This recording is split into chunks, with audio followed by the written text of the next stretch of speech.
तो उसरंदड़ कलाकार अॼु अची रही आहे, तमामु ज़बरदस्त सिंगर आहे। मूं ॿुधो आहे, मां पहिरियों दफ़ो ॿुधंदुसि। इंदिरा नायक खे, इंदिरा नायक जी, उनका स्वागत है, जोरदार ताली। And I will see you later. Thank you. आज मेरा पहला मौका है सिंधी गाना गाने के लिए।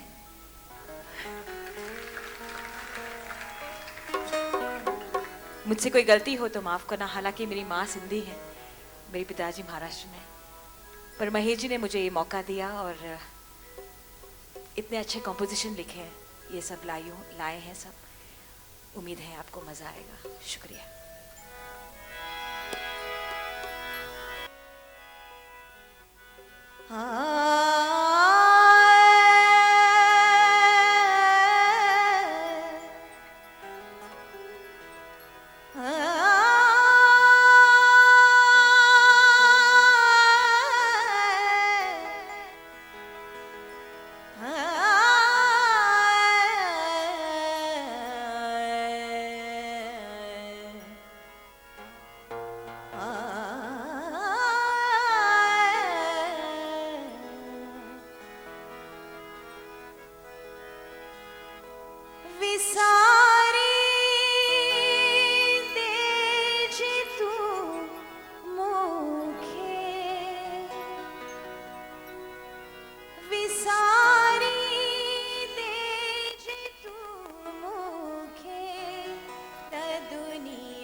नजर हिक रहम जी घुरजे,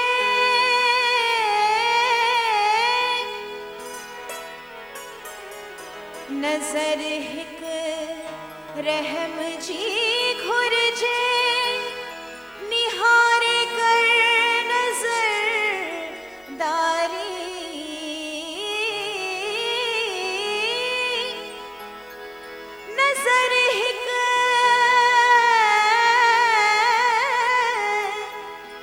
नजर हिक रहम जी घुरजे, निहारे कर नजरदारी।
त दुनिया भी प्यारी दी प्यारी तेज तू मुखे त दुनिया भी प्यारी दी विसारी तेज तू मुखे त दुनिया भी विसारी दी